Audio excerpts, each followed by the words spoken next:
The Lance Wallnau Show is coming at you live from the Master himself, with a special broadcast taken from one of Lance's most recent appearances. Tune in and get ready for some major revelation. I'm dealing with all kinds of different profiles, from Myers-Briggs to Strong's-Taylor to Enneagram to DISC. I find the DISC is a little bit easier than most of them just because it's the fastest one you can go through. And if you look at it the first time, you say, yeah, I already know that. I want to do, and I want to see.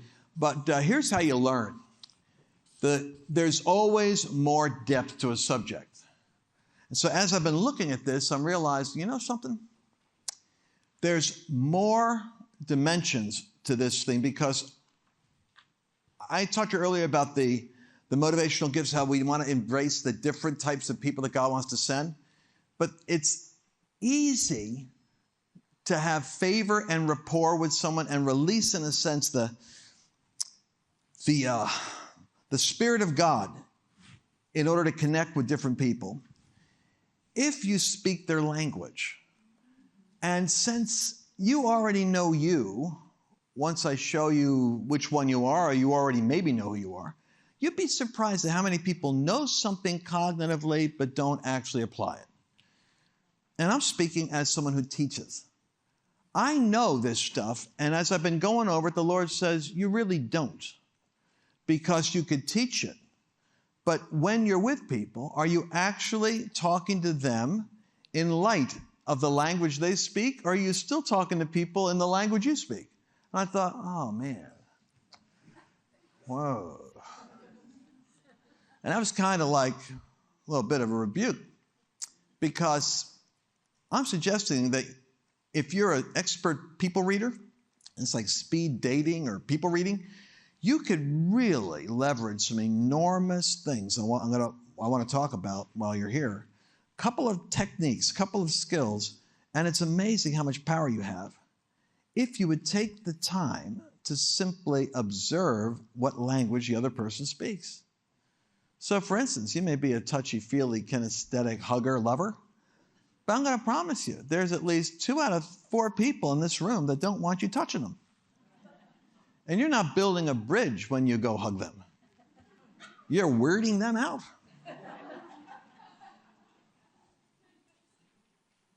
So you already know you. Out of 4 types of people in the world, you already know you. That's beautiful. You only got to know the other 3. And the other 3 are so conspicuous if you just observe speed reading. I want to talk to you about speed reading is the faster version. You may know what your profile is, but even better than that is to read someone else's fast. And then, if you want to really get into the elegance of it, we're going to go not only that way, but you're actually going to go into the depths of it. So let's take a look at how this works real fast. Those people that are in the room that are fast-paced, let's talk about Paul and Barnabas. We had that big breakup. Big breakup in the Bible. Do you realize that that was a classic setup? Because Barnabas was people-focused and Paul was task-focused, and the 2 of them heated up under pressure, had their divisions exploited. It had the distinctions, their strengths exploited. Fast-paced, slow-paced, real simple way to analyze stuff. Who have you been sitting with? Who have you been talking to? Do they talk fast? I talk fast. Are they methodic? Are they structured, and do they have a cadence in their speaking? Rabbi has a cadence, a certain structure and rhythm. Is it a modulated tone, more restrained?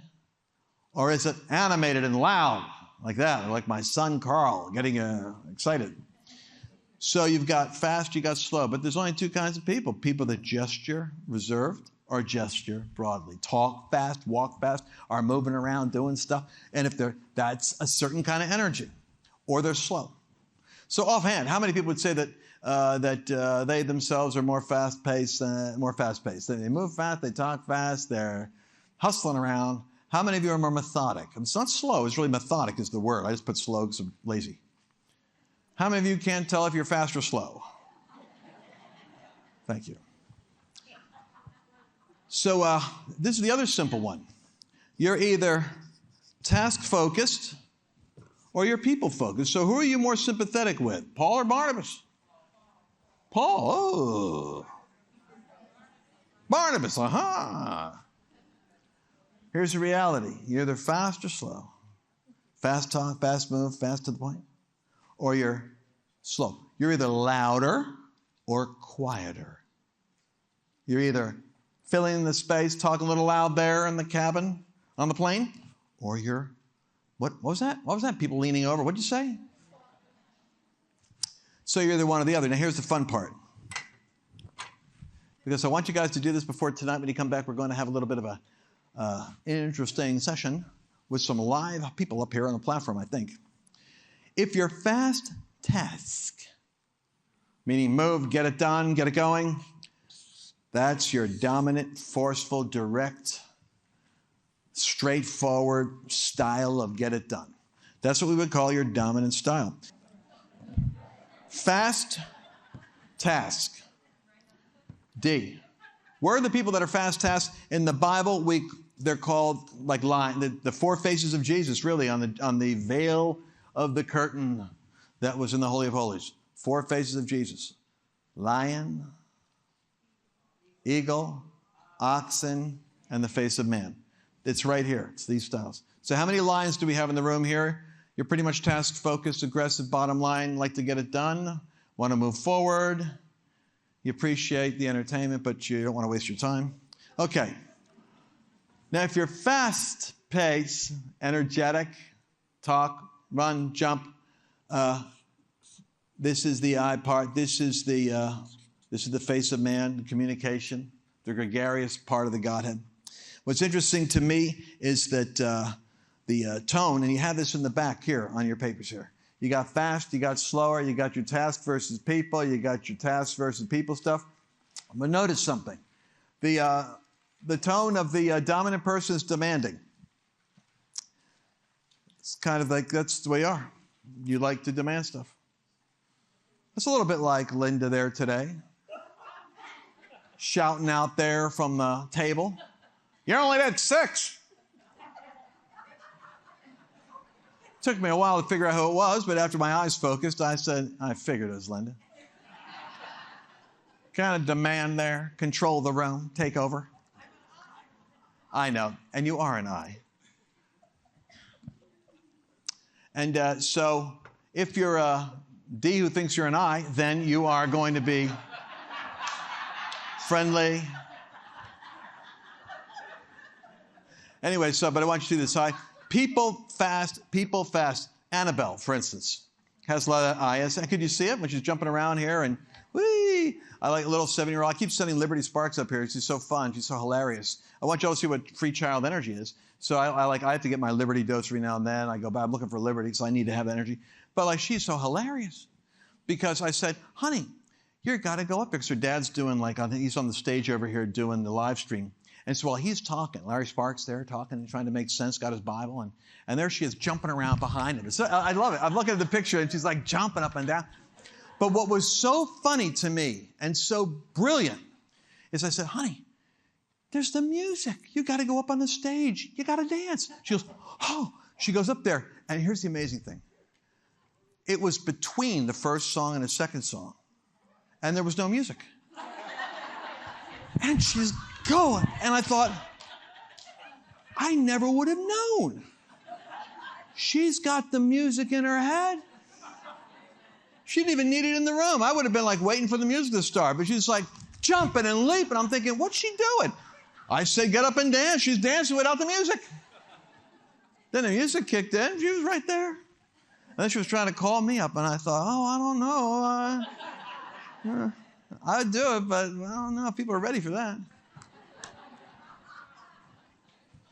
Annabelle, also the nurtured, methodic, sensitive, my beautiful wife, high S. So the highest people here, by the way, Abraham, high S. Peter, ID. How do we know? Because he's basically cutting people's ears off or cussing or then he's repentant, he feels bad, he feels like he's a loser. And, he's embarrassed, and he has to get reinstated in front of everybody. So he's back again, self-esteem back again. And, so if you have this ID mix, then it's a great leadership profile because the I is people focused, the D is task focused. And basically, what are you missing?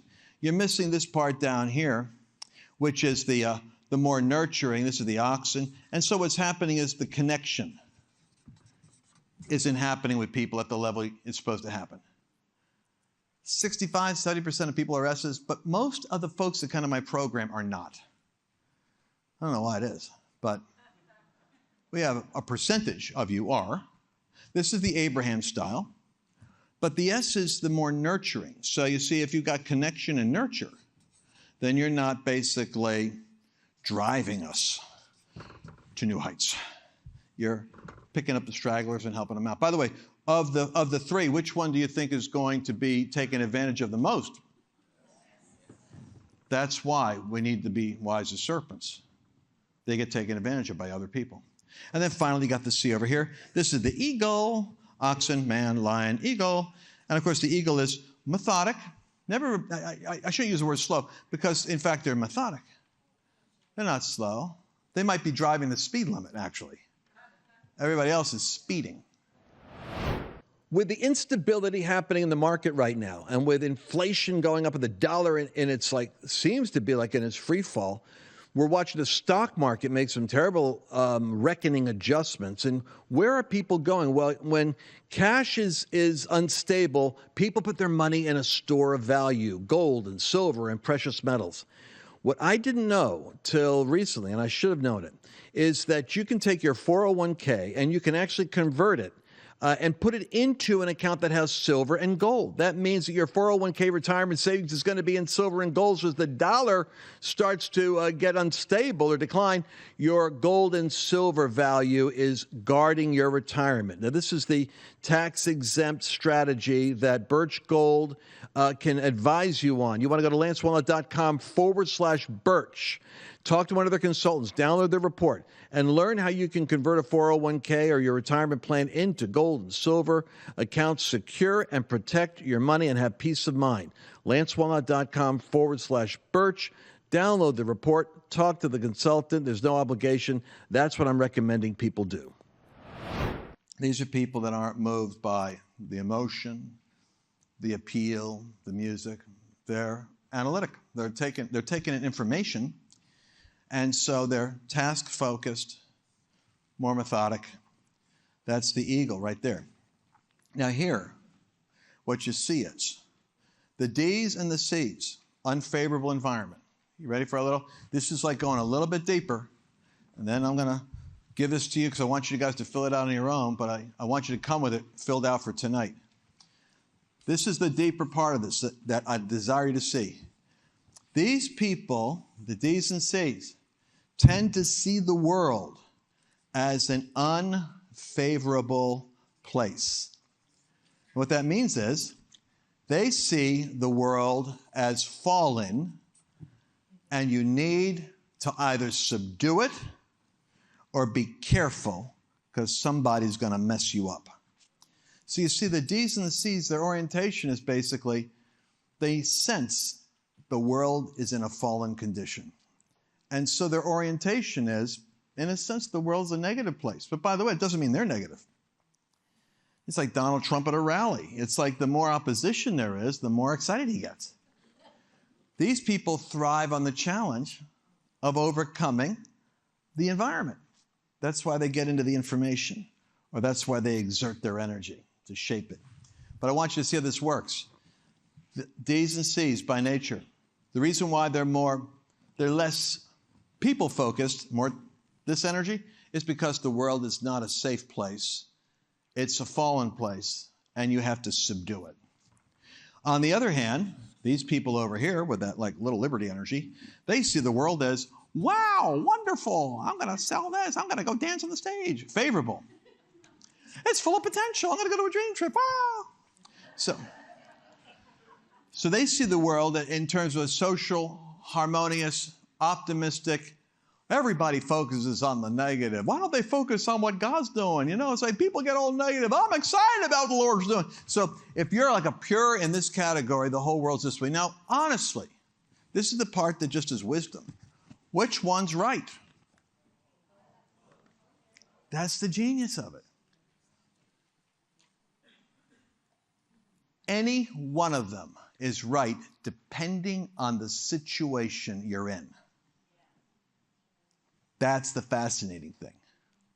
So the goal is the person that has, that's why I want to cover more depth. The person that has the greater flexibility has the greater power. So if you can read somebody who's got a need for information, you got to know something. They're not being sold on what you're saying because you might be an optimist who sees plenty of potential and opportunity, but their wiring isn't that way. They are actually now worrying about whether you're pulling the wool over their eyes. So if you want to be great at persuading a person who's like that, actually point out where the challenges are in what you're talking about. This may seem counterintuitive, but it's advanced sales. Tell them where the weakness is. Tell them where the risk is. And you'll actually have them more nodding and agreeing with you because that's what they're thinking. And then show them how that is mitigated. Don't say, well, there's no problem with that. People do it all the time. Say, there's obviously a challenge there. If this happens, and this happens, what do? Here's how we mitigate that. Now you're talking the language of persuasion. Here's what I'm saying. There's so much money left on the table. So many relationships not developed because we go bumbling in and out of people's worlds without the wisdom of even having the courtesy of speaking the language they speak. It takes energy to do this. If you're not an analytical person, it takes energy. But guess what? It's not about you. If you love people, you're going to do what they need. Right? Most of the time, you could be a lover. Some of the times, you got to be a warrior. Okay, every now and then, you got to be a statesman. But what I'm saying is, I'd like you all to get that this weekend and go from just being oh, I've done it before. No, you haven't. Because I've taught it better than most of you, and I still don't do it right. Because I don't stop and say, what does that person need now? Real quick, what is their style? Because their style tells me how they're built. And if they're all Pollyanna, the world's great, and they're loving it, and they're just so excited, it's like, I get it. They're on that beautiful IS energy trip. That's great. Then let me support them in that. I don't have to bring them down. Yeah, well, guess what? You ever read The Gulag by Solzhenitsyn? Tell you where we're going. All right, so in terms of tones, goals, fears, I want you to catch this. It's so important. Your blind spot. And I'm going to stop. I have to stop. Goals. Where is your dominant people in the room? By the way, everyone, 75% of you are a primary and a secondary, and it could be anything. So I'm like a DI, I'm an ID, I'm not an SC. Then God fakes you out. He puts people in your family that are not like you.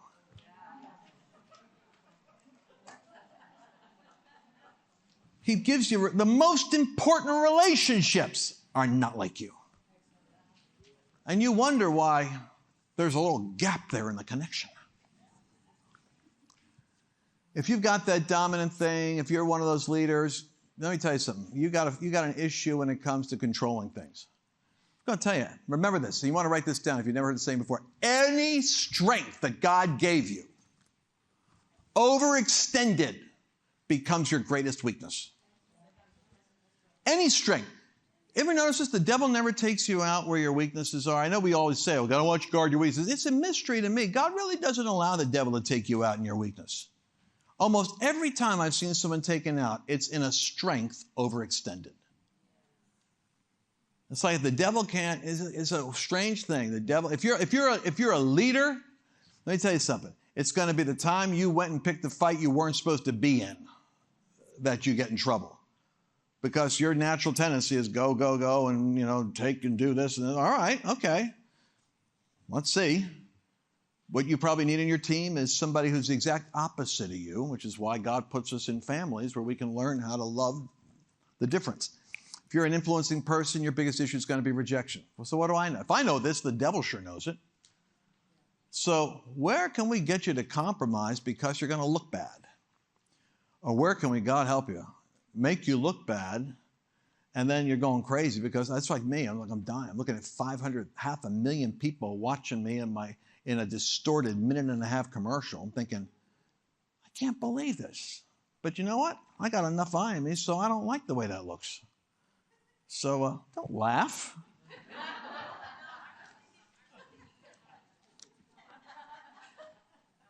Yes, the microphone, please.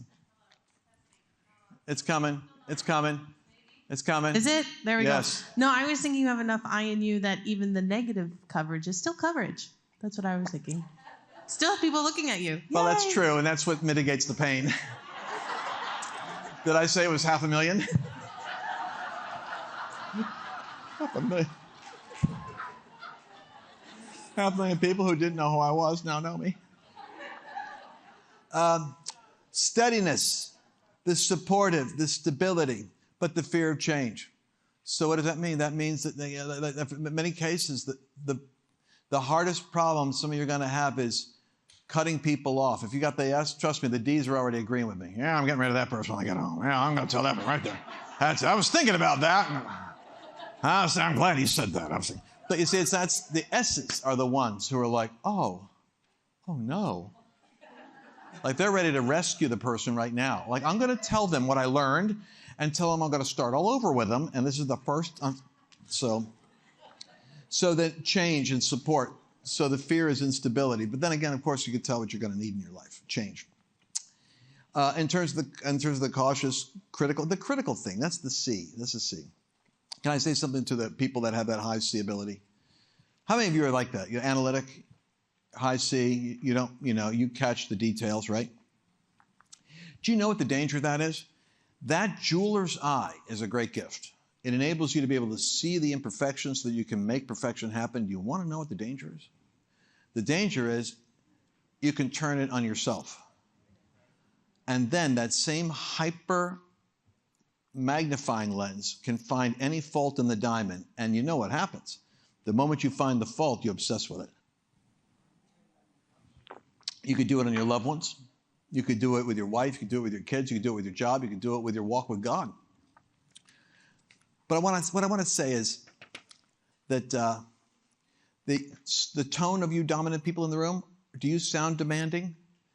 Is your natural underlying goal to control the results? Are you afraid of losing control? I'm just saying this because I want you to go to the people that love you this weekend, and I want you to ask them in a way that is not defensive. Like, this isn't me, is it? Yeah, did they... Is it me? I never forget, I did this when I was coaching an executive. And the data from his team was that he really didn't listen to their input. He put more energy into proving them wrong or convincing them he was right. And I said, look, man, you've got very low deference skills. He goes, oh, no. What are they saying? That's not me. And you know what? He said, look. He goes, watch. Charlie calls the guy over. He goes, I asked for your opinion, don't I? I'm thinking, this is the point. What the heck's Charlie supposed to say? Oh, well, sure you do, Dave, sure. And it gives me that eye contact, like, oof. It's like, I said, that's not how you find out. You got to say, I noticed some feedback here where I really telegraph what I want to hear. From now on, I'm not going to tell you what my opinion is. I'm going to ask you guys what you think. I'm going to wait and then come back and share what I'm thinking based on your input. I'm not even going to give you my response in the same meeting. We'll have 2 meetings. It's a discipline.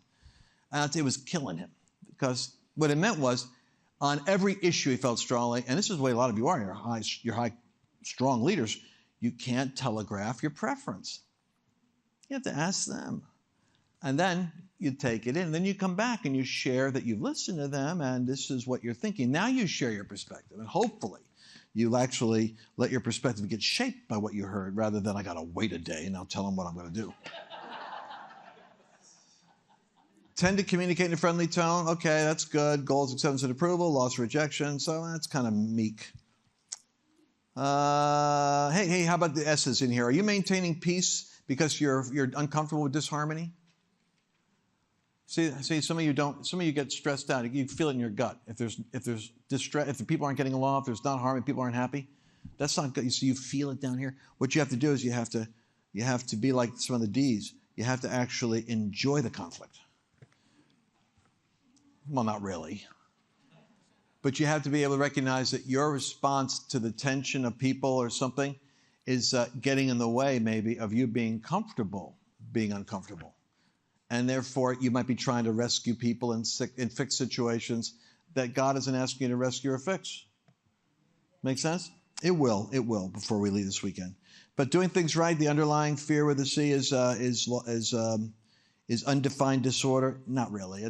That was written by a high C. What the biggest fear? They can't even say it. Their biggest fear is being criticized for making a mistake. C's don't like to make mistakes because they feel like a mistake when they make a mistake. Therefore, they put a lot of effort into never making a mistake. Thanks for listening to this Lance Wallnau broadcast. If you enjoyed today's show, make sure to subscribe and share the episode. See you tomorrow. I wanted to just take a moment to tell you, I'm really up against a lot of tech suppression. It's kind of frustrating. I had 200,000 people taken down one day on YouTube. Then I noticed a lot of what I'm saying gets, well, strangely suppressed when it's a subject that tech people don't like. So I'm concerned that maybe people aren't seeing the content. Would you do me a favor? If you're enjoying these programs, will you like and will you subscribe? Will you share this with other people? How about tagging somebody with the broadcast so that they can see it too?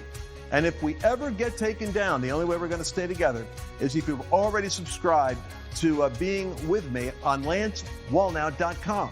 WALLNAU. Just go over there and join the tribe so that we can stay connected. It's also the way that I let people know when I'm in your state. We do rallies and meetings in all the key states, and I'd hate to be in your town and you didn't know it.